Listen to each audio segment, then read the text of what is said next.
et bienvenue à Vie de foi et bonne année bénie. C'est une joie pour moi d'être avec vous aujourd'hui et toute cette semaine où on va parler de 5 résolutions qui peuvent changer toute votre vie. En fait, on peut vraiment changer notre vie à partir d'aujourd'hui. Vous savez, souvent, quand on est au début de l'année comme ça, les gens nous posent la question, est-ce que tu as pris une nouvelle résolution cette année? Et puis chaque année, moi, je réponds pratiquement toujours la même chose. Ma résolution, c'est de m'approcher de Dieu parce que dans le psaume 73, il est écrit « M'approcher de Dieu, c'est mon bien ». Et puis vraiment, c'est la chose la plus glorieuse qu'on peut faire, s'approcher de Dieu chaque année et puis aller de gloire en gloire dans notre consécration, dans notre vie d'intimité avec Dieu. C'est merveilleux. Mais on veut aussi parler aujourd'hui d'une façon concrète qu'on peut s'approcher de Dieu. Et on va parler en fait aujourd'hui et toute la semaine de ces résolutions qui vont nous aider à avoir une belle vie. Vous allez peut-être vous poser la question, est-ce que Dieu est concerné par la qualité de notre vie? Bien certainement, si vous considérez votre Dieu, votre Père céleste, vous pouvez aussi comprendre qu'il est vraiment concerné, il est préoccupé. Et puis, son cœur pour vous, c'est pour votre bien aussi. Comme moi, j'aime mes enfants, j'aime mes 2 filles, bien, je veux toujours que mes filles puissent bien aller.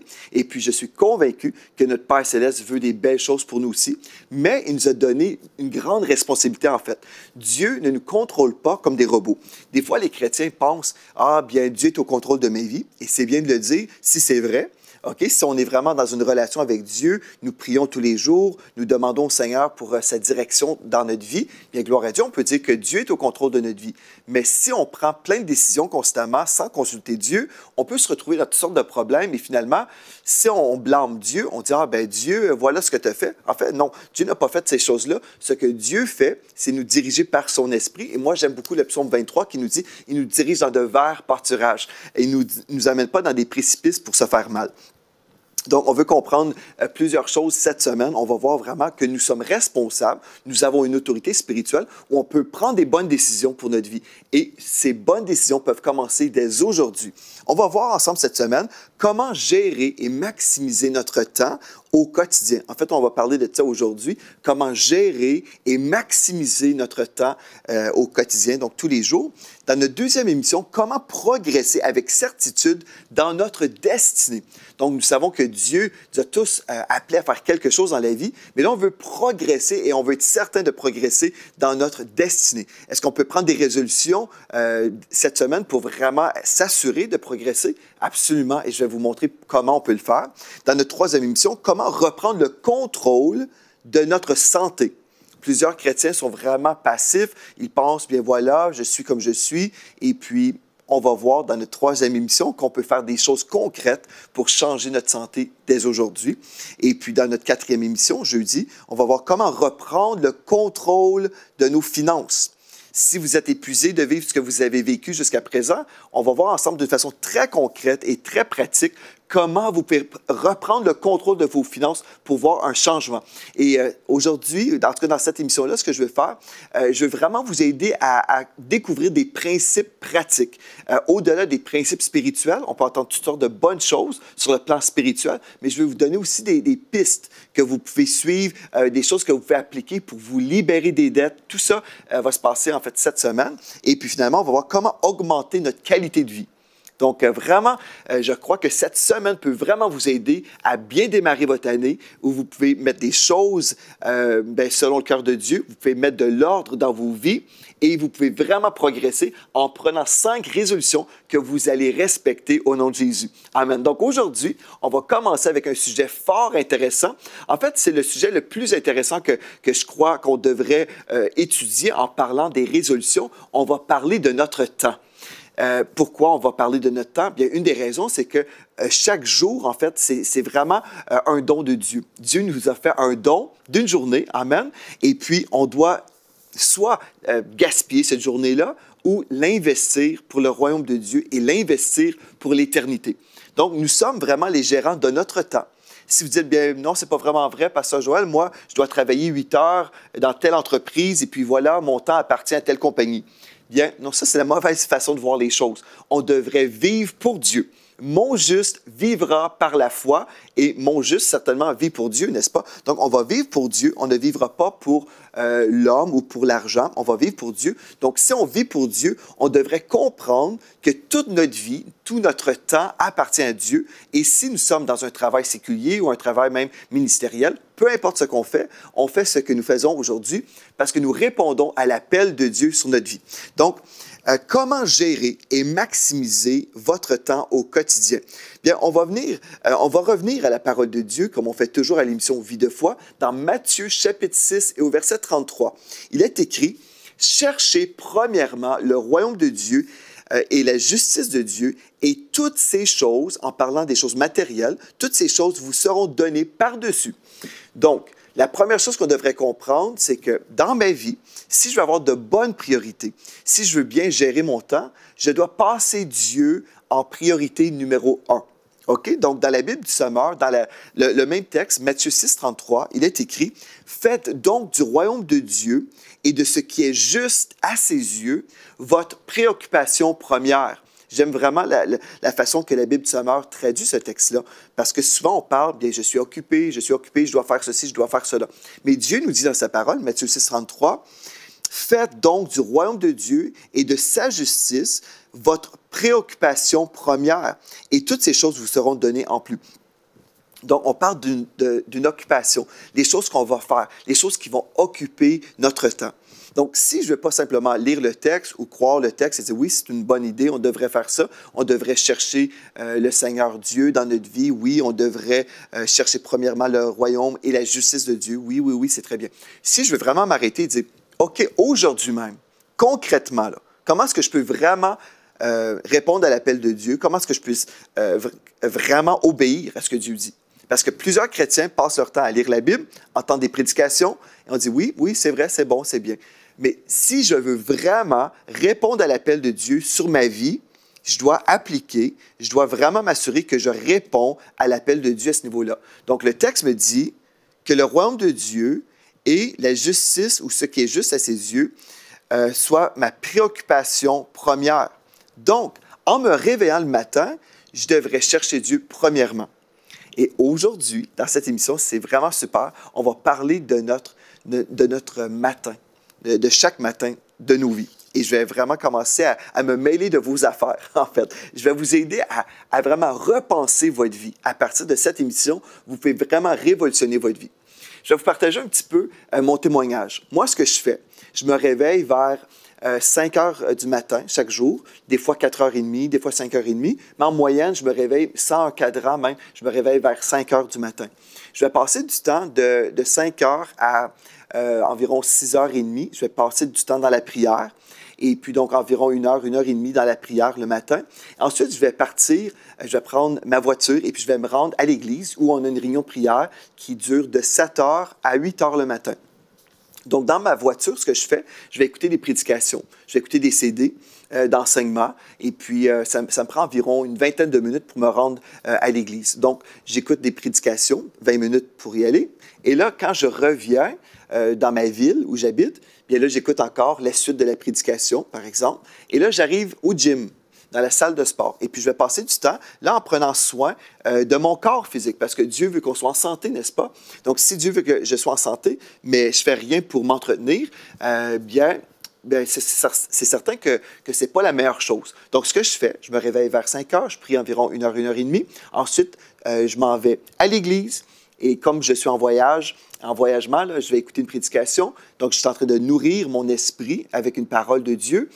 Là, je vais aller prier pendant 1 heure à l'église. Je vais prier pour les besoins de l'église avec les frères et les sœurs qui sont là. On va intercéder pour MCI TV, par exemple. On va prier pour les ministères de l'église. Donc, tous les jours, on va faire ça ensemble. On va prier.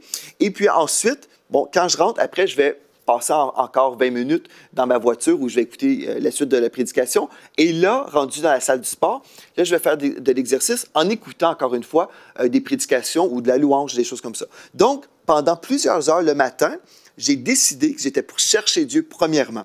Je vous partage tout ça pour vous montrer comment vous pouvez faire la même chose. C'est facile. Si vous dites « Ah, me réveiller à 5 heures du matin », cela me semble comme totalement impossible. Mais j'aimerais vous dire que c'est vraiment facile. C'est facile. Et si vous dites, non, non, non, moi, je suis une personne, vraiment, je suis un couche-tard, là. Je ne suis pas un lève-tôt du tout. Mais en fait, vous pouvez faire des changements dès aujourd'hui. Vous dites, mais comment faire? Pour moi, ça me semble impossible de me réveiller aussitôt. Bien, ce que vous devez faire, c'est vous coucher très, très tôt. Vous allez vous coucher vers 9 heures le soir. C'est ça que moi, je fais. Vers 21 heures, je me couche. Et puis, à 21 heures, je suis vraiment fatigué. Donc, je me réveille pratiquement tout seul, sans le cadran, sans que mon téléphone me réveille. Vraiment, je me réveille comme ça parce que j'ai dormi suffisamment d'heures. Et si vous rentrez dans une routine aussi comme ça, vous allez en fait racheter le temps. Comme il est écrit dans Éphésiens 5,16, il est écrit « racheter le temps ». Parce que vos heures les plus productives sont le matin. Et je vais vous prouver bibliquement pourquoi je vous dis tout ça, là. Mais je vais vous montrer bibliquement. Mais juste avant, je vais vous expliquer en fait que vos heures les plus productives, en fait, ce sont vraiment les heures du matin. Et pourquoi je suis convaincu de ça? Bien, imaginez, si vous vous réveillez, admettons, vers 8 heures le matin, vous vous préparez, admettons, vous devez rentrer au travail à 9 heures. Bon, vous n'avez peut-être pas vraiment eu le temps de prier et chercher la face de Dieu, donc vous n'avez pas respecté Matthieu 6,33 qui dit « Faites donc du royaume de Dieu et de ce qui est juste à ses yeux votre préoccupation première. » Non, vous avez peut-être passé votre douche avant le temps de prière même avant votre temps de lecture de la parole de Dieu. Donc, votre temps de consécration envers le Seigneur, vous n'avez pas investi ce temps-là parce que vous êtes fatigué. OK, donc vous vous réveillez vers 8 heures, vous rentrez travailler vers 9 heures, vous êtes vraiment à la course, vous vous douchez rapidement, vous mangez peut-être rapidement aussi, et puis là, vous rentrez au travail peut-être un peu stressé parce que vous avez dû courir. Bref, je suis en train de vous peindre un tableau de la vie de plusieurs chrétiens. Mais ce n'est pas la meilleure vie que Dieu en réserve pour nous. Donc, admettons, vous dites, oui, mais c'est impossible pour moi de me réveiller plus tôt. Pourquoi? Bien, probablement parce que quand vous êtes rentré à la maison, après votre journée de travail, vous étiez épuisé. Vous n'aviez pas le goût de lire votre Bible, vous n'aviez pas le désir de passer du temps avec Dieu, vous étiez juste épuisé. Et qu'est-ce que vous voulez faire? Bon, vous voulez certainement manger, donc prendre le souper, et peut-être vous voulez juste vraiment relaxer. Et qu'est-ce qu'on fait quand on relaxe? On va écouter la télévision. On va visionner des films ou on va peut-être écouter EMCI TV, alléluia. Mais pour plusieurs personnes, en soirée, les gens sont vraiment, comme on dit au Québec, brûlés. Ils sont vraiment épuisés. Ils ne veulent rien faire. Donc, vous passez quelques heures où vous êtes épuisé, où vous investissez votre temps dans des choses, peut-être les réseaux sociaux, la télévision. Bref, vous êtes en train de juste relaxer. Et vous dites, vous passez peut-être 2-3 heures par jour, peut-être 4 heures par jour à relaxer.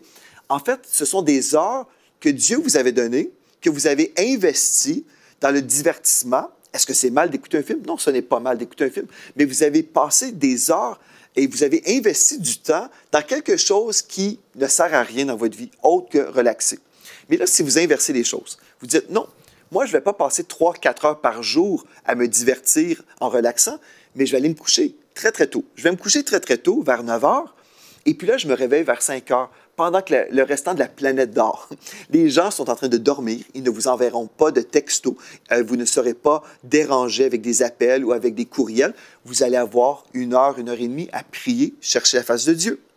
Et là, si vous pouvez prier dans votre église comme on fait dans notre église, bon, gloire à Dieu pour ça. Je sais que ce n'est pas toutes les églises qui le font, mais vous pouvez déjà même dire, bien, moi, j'ai tel projet, Dieu m'a mis à cœur un projet, par exemple, écrire un livre, peut-être je veux faire de l'école biblique, je veux faire des études bibliques, peut-être vous allez vous inscrire quand vous êtes frais. Vous savez, quand on vient de se réveiller, c'est là où on a plus d'énergie, où nous sommes frais et on est alerte. Donc, vous pouvez investir ce temps-là.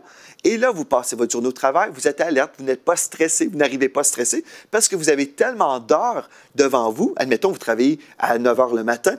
Bien, je dis ça juste comme à titre d'exemple, mais là, vous avez le temps de prendre votre douche. Si vous voulez prendre 20 minutes à vous doucher, à chanter des louanges, à relaxer, si vous voulez écouter une prédication, vous voulez visionner quelque chose de MCI, vous pouvez le faire en mangeant, déjeunant. Et puis là, vous rentrez doucement au travail, vous n'êtes pas stressé, vous n'avez pas couru, parce que vous aviez des heures et des heures avant le travail pour vous préparer. Et puis, votre niveau de stress diminue. Si votre niveau de stress diminue, vous serez plus paisible, plus heureux. Vraiment, votre vie va changer. Et vous avez simplement pris une décision, c'était de vous réveiller tôt. Vous avez pris la décision de vous coucher plus tôt aussi. Et cette décision change votre vie au complet. Et si vous dites, ah, je ne pense pas que je vais y arriver, J'essaie de me coucher des fois 1 heure plus tôt et je n'arrive pas. J'ai du mal à m'endormir, même à 22 heures, Pasteur Joël. Bien, écoutez bien, moi, je vais vous donner un conseil. Vous vous couchez, admettons, à 21 heures. Okay? J'ai prêché ça dans mon église, j'ai vraiment encouragé les gens à faire des changements et plusieurs personnes ont fait des changements pour le bien. Donc, vous vous couchez, admettons, à 21 heures. Et puis là, vous n'arrivez pas à vous endormir. Jusqu'à minuit le soir, vous êtes dans votre lit. Bien, vous vous réveillez quand même à 5 heures du matin. Et là, vous dites, ah, mais comment est-ce que je vais faire? Bien, vous souffrez une journée. Vous dites, bien, ça se répète une deuxième journée. Souffrez une deuxième journée. Après quelques jours, vous allez forcer votre corps, en fait, à vraiment se soumettre à votre volonté. Vous allez commencer à dire, non, moi, je me réveille à 5 heures, donc votre corps va déjà être fatigué. Après un certain moment, votre corps va être épuisé. Vous allez vouloir dormir dès 21 heures. Et puis, j'aimerais vraiment vous montrer bibliquement pourquoi c'est important tout ce que je vous dis. Déjà là, que le royaume de Dieu, la justice de Dieu soit votre préoccupation première, OK? Bien, bibliquement, on peut voir dans la vie de David, c'était le cas, du roi David, par exemple. Je vais vous lire un texte dans le psaume 5, verset 4 ou 5 aussi, dépendamment des versions, mais je vous lis maintenant à partir de la Bible, second 21, donc dans le psaume 5, verset 4, David a dit, « Éternel, le matin, tu entends ma voix. Le matin, je me tourne vers toi et j'attends. » Ceci veut dire que le roi David passait du temps avec le Seigneur dès le matin. Il cherchait Dieu premièrement. Si vous dites, « Wow, le roi David faisait ça, c'est vraiment intelligent, peut-être je devrais faire pareil. » J'aimerais juste vous dire aussi que la majorité des gens à succès dans notre monde, ce sont des lève-tôt.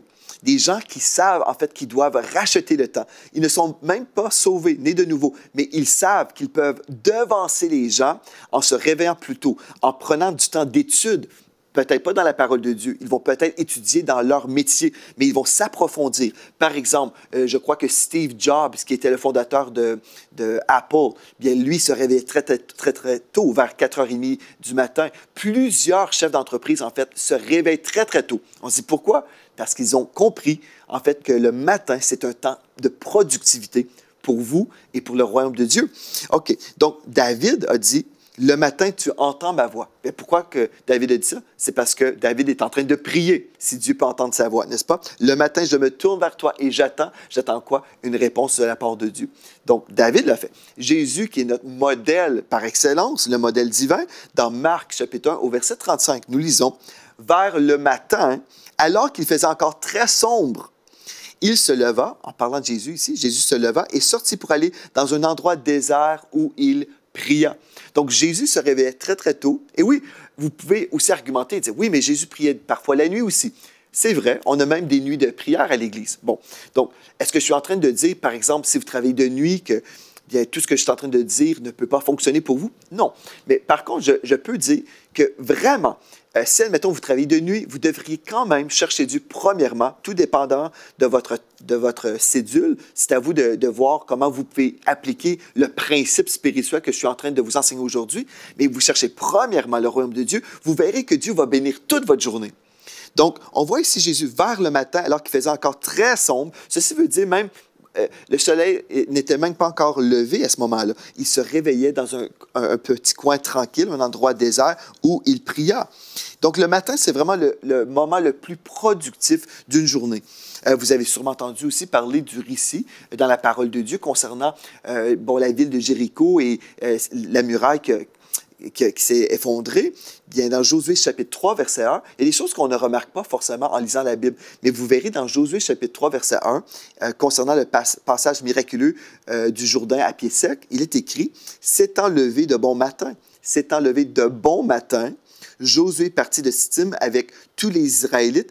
Ils arrivèrent au Jourdain et passèrent la nuit là avant le traverser. » Donc, ce jour miraculeux, encore une fois, on voit le matin, c'est un temps stratégique. Et dans Josué chapitre 6, versets 15 à 16, il est écrit le 7e jour, ils se levèrent de bon matin, dès l'aurore, un peu avant le lever du soleil. Ils firent de la même manière, 7 fois, le tour de la ville de Jéricho, ici.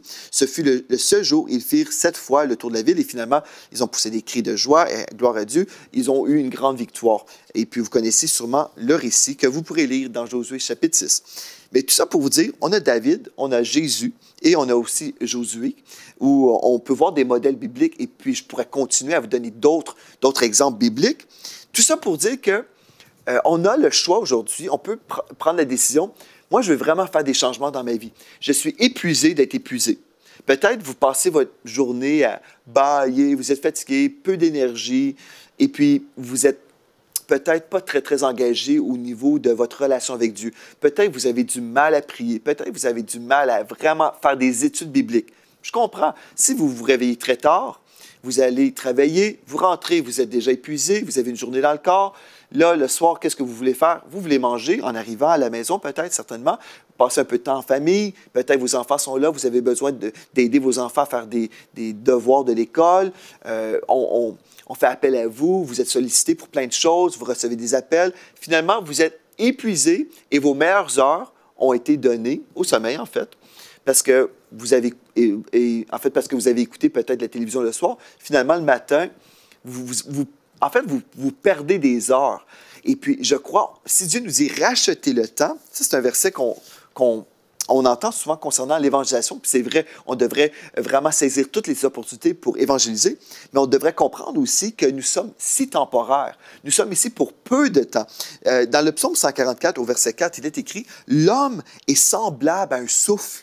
Ses jours sont comme l'ombre qui passe. » Et dans Jacques 4, 14, il est écrit « Qu'est-ce que votre vie? Vous êtes une vapeur. Vous êtes une vapeur qui paraît pour un peu de temps et qui ensuite disparaît. » Donc, si vous êtes ici, vous êtes conscient que vous êtes ici pour peu de temps, allez-vous passer une grande partie de votre temps à simplement relaxer ou voulez-vous bénéficier de ces heures-là et passer des heures à faire ce que vous voulez faire?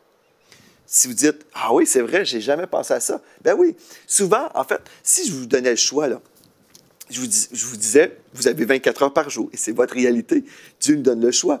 Mais si je vous disais, ben voilà, vous pouvez écouter dans votre journée 3 heures de télévision ou 3 heures dans la présence de Dieu où vous vivez des choses merveilleuses, où le Saint-Esprit vous révèle sa parole, le Saint-Esprit vous donne des consignes pour votre vie, vous avez des stratégies de Dieu, au lieu de prendre toujours des détours dans la fatigue et puis avec toutes sortes de mauvaises décisions, vous êtes si alerte spirituellement, vous prenez des bonnes décisions. Gloire à Dieu. Je pense que vous pourriez peut-être dire, je vais mettre le film de côté et je vais mettre Dieu en priorité dans ma vie. N'est-ce pas intéressant? Si vous dites, ben moi j'ai ma routine, Pasteur Joël, ça fait des années que je suis comme ça, changez votre routine. Si elle n'est pas sage, changez votre routine. Gloire à Dieu, il est écrit, réveille-toi, toi qui dors. Relève-toi d'entre les morts, n'est-ce pas? Amen. Donc, vous pouvez vous lever tôt.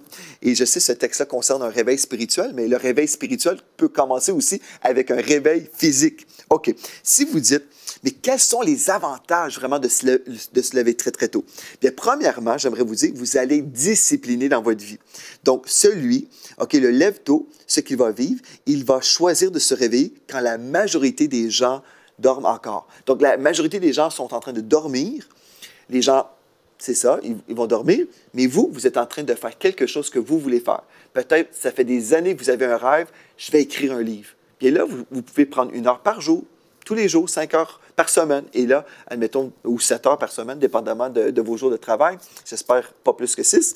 Mais vous prenez le temps de faire les projets que vous voulez faire.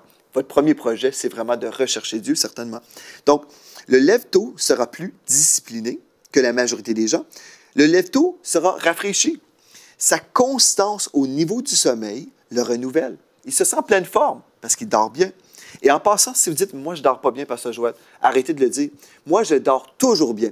Même encore ce matin, ma fille Floramé me dit « Bon matin, papa. » J'ai dit « Bon matin. » Puis là, j'ai dit à Floramé « Tu as fait un beau dodo, tu as bien dormi? » Et puis elle me dit « Oui, toi, papa. » Elle dit « Ah non. » Elle dit « Je m'excuse, je ne devrais même pas te poser la question. Je sais que tu vas me dire que tu as bien dormi. » Pourquoi? Parce que je le dis depuis des années. Je dis « Je dors bien dans le nom de Jésus. » Et vous pouvez dire la même chose. « Je dors bien. » Alléluia. Donc, vous allez être rafraîchi. Le lève-tôt sera aussi prévoyant. Ça, c'est une chose hyper importante. Il a le temps de prévoir et de se préparer pour des situations diverses dans sa journée. Vous savez, il y a des gens qui sont toujours pris avec des surprises. C'est comme « Ah, je n'avais pas pensé à telle chose. » Mais en fait, si vous prenez le temps de prier, le matin, le Seigneur va vous dire, il va vous révéler des choses à l'avance. Il peut vous dire, tu vois telle personne dans l'Église ou telle personne dans la compagnie va avoir tel besoin. Déjà, le Saint-Esprit va commencer à vous parler. Il va vous ramener aussi à la mémoire des situations que vous devez gérer. Donc, vous pouvez prendre le temps. Et là, vous allez même avoir votre calendrier devant vous, votre agenda. Et vous allez réaliser, j'ai 3 rendez-vous aujourd'hui, c'est trop en fait. Je vais peut-être devoir changer et repousser à plus tard tel rendez-vous. Vous prenez le contrôle de votre vie à ce moment-là. Vous dites, non, non, non, moi, je ne vais pas juste courir après le temps et puis toujours être épuisé et dire, je n'ai pas le temps, je n'ai pas le temps. Non, vous avez 24 heures par jour comme j'ai 24 heures par jour. Donc, vous devez prendre le temps pour juste évaluer vos heures et dire, aujourd'hui, est-ce que c'est trop? Est-ce que je me demande trop là, en ce moment? 4 rendez-vous, 5 rendez-vous, c'est trop pour moi aujourd'hui. Donc, je vais prendre le temps de prévoir et de préparer mes journées. Ça, c'est super important. Je vais être moins stressé, je l'ai déjà mentionné, mais le lève-tôt a pris le temps de se doucher, manger calmement, sans courir. Il prend son temps. Alléluia, c'est merveilleux de ne pas courir. Il est inspiré aussi. Ayant lu sa parole très tôt, il commence sa journée avec la nourriture spirituelle qui l'inspirera toute la journée. Il a passé du bon temps dans la présence de Dieu. Gloire à Dieu, c'est merveilleux. Vraiment, j'aimerais ça vous encourager. J'aimerais ça vous encourager, comme vous allez prendre du temps avec Dieu cette année, comme jamais auparavant, vous pourrez prendre une décision et maintenant, je vais vous lancer un défi. Vous pouvez mettre à l'écran l'image du club que je viens de démarrer, un club qui s'appelle le club de méditation et de mémorisation biblique. Écrivez-moi aujourd'hui si vous aimeriez faire partie de mon club. Parce que le matin, quand vous vous réveillez, ce que vous pouvez faire, c'est méditer la parole de Dieu et vraiment, vous allez vivre une vie remplie d'inspiration. Remarquez, dans Josué 1,8, il est écrit que ce livre de la loi ne s'éloigne point de ta bouche, médite-le jour et nuit pour agir fidèlement selon tout ce qui est écrit, car c'est alors que tu auras du succès dans tes entreprises, c'est alors que tu réussiras. Donc, si vous prenez le temps, vous déposez la parole de Dieu en vous, vous méditez la parole de Dieu, vous la mémorisez, là, vous allez vraiment être une personne de réussite, selon Josué, chapitre 1, verset 8. Mais écrivez-moi, dites-moi, je veux faire partie de ton club, Pasteur Joël. Oui, je vais vraiment mémoriser un verset par mois. En fait, c'est ça. Je vous propose la mémorisation d'un verset ou d'un passage que j'envoie à toute notre liste d'envoi. J'envoie ça à tous ceux qui disent, moi, je veux faire partie de ton club. C'est simple, c'est gratuit. Et ça me fait un plaisir d'encourager toute la francophonie à méditer la parole avec moi. On la dépose en nous et puis on va de gloire en gloire. Donc, il y a des choses vraiment très pratiques qu'on peut faire pour changer notre vie, pour être rempli d'énergie, rempli de foi, rempli de la présence de Dieu. Mais allez-vous prendre la résolution de chercher premièrement, littéralement, le royaume de Dieu dès demain matin? J'espère que votre réponse est oui. Et à demain. Merci d'avoir été là et soyez richement bénis.